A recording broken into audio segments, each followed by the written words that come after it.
Without a doubt, we live in difficult times. And it's in times like this that we need inspiration.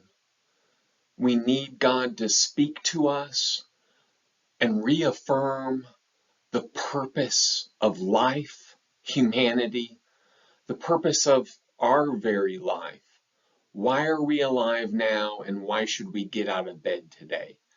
And the Old Testament book of Ecclesiastes, written by King Solomon, the preacher, the son of David, gives us the meaning of life.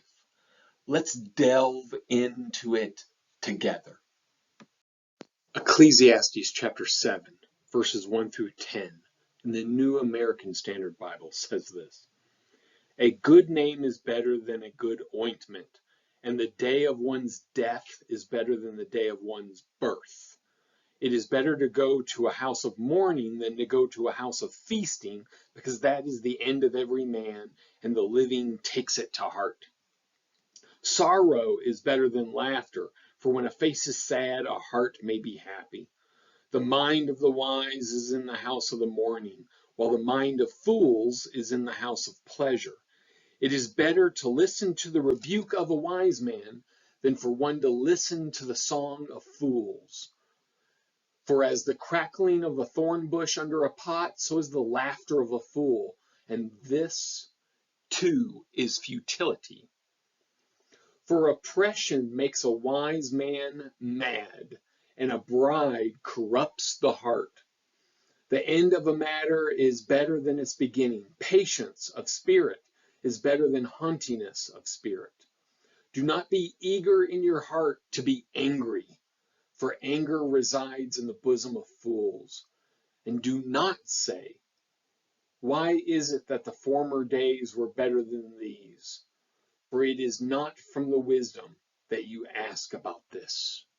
Ecclesiastes chapter 7, verses 1 through 10. It says a lot. Reading these 10 verses and the constant contrast continues after this. It leaves us asking some questions, right? Does this section, does it answer the question of Ezekiel chapter 6, verse 12? Remember that question? For who knows what is good for a man during his lifetime, during the few years of his futile life? That's the question of Ecclesiastes chapter 6, verse 12. And I think this section is answering it. Complicated, even paradoxical, and often shrouded with mysteries and contradictions. It kind of proving the idea that life is messy. This paragraph contradicts our cultural approach to things because we celebrate celebrity, birthdays, and friendly greetings. But there are better options among the mess. In Ecclesiastes chapter 7, verses 1 through 4, a good name, death's day, and sorrow are better than good ointment, birthdays, and feasting because they add meaning to life. We don't want to admit it, but suffering creates learning, personal growth, and increased faith. Right? That's Ecclesiastes chapter 7, verse 2. That's James chapter 1, verses 2 through 4. Or staying in the New Testament, that's 1 Peter 1, right? 6 through 9. No one likes pain and grief, but it's true that many learn better from present grief and pain than from, well, parties, laughter, and entertainment. Therefore, death has a lot to teach, and grasping the significance of death provides understanding and meaning to life. Moses teaches this truth in Psalm chapter 90, verse 12. The only psalm Moses wrote in the book of Psalms. Psalm chapter 90, verse 12 says this, quote, "So teach us to number our days, that we may present to thee a heart of wisdom," end quote. Psalms 90, Verse 12. Too bad our culture has gone to great lengths to hide and distract people from the cycle of birth and death. Contradicts some of our culture's ideals because we are a nation of self-promoters. We celebrate launches and beginnings of careers, businesses, relationships, and journeys. But there are better options among the mysteries and contradictions of life. In Ecclesiastes chapter 7, verses 5 through 8, the wise rebuke, concludes, and patience are better than wasteful laughter, beginnings, and arrogance because of futility and corruption. We trust our eyes and our judgments. Therefore, we like to tag, categorize, and define people, tasks, wins, and experiences. And yet, immediate appearances are a poor image of truth, character, success, fulfillment, and happiness. Instead, the preacher, Solomon, encourages people to receive a wise criticism and rebuke, to be patient with self, others, life, and the process, and celebrate the conclusions of things. He warns people of the wastefulness and deception of empty partying, the arrogance of our own importance, the devaluing of others, and dismissing the accomplishments of our rivals, and hoping too much in the start of things.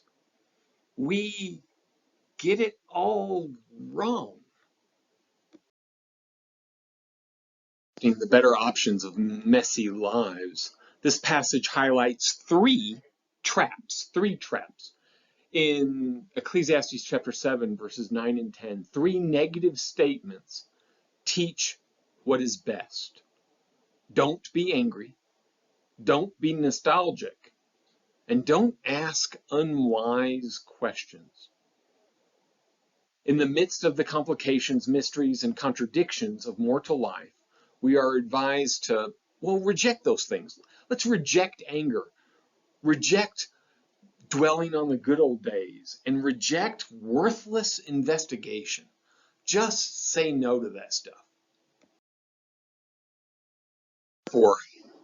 This passage teaches us to embrace the truth of death because it adds meaning to life. We should receive criticism and rebuke. We should be patient. We should celebrate the finishing of tasks. Be aware of empty celebrations, arrogance, devaluing others, dismissing others' accomplishments, and focusing in on new stuff just because it's new. Life is too messy for our easy definitions. Therefore, let us apply wisdom to the manner in which we live our lives, moment by moment, and reject our culture's petty evaluations. This topic is incredibly important, and we need time to think about the purpose of our individual lives. Why do I exist, and how can I make the most of the time that God has given me? If you're interested in delving into Ecclesiastes deeper, then I wrote a book in 2018. It's 50 pages. It's $1.98 on Amazon. It's for a Kindle, an e-reader, and it's called Search for Significance, an examination of Ecclesiastes.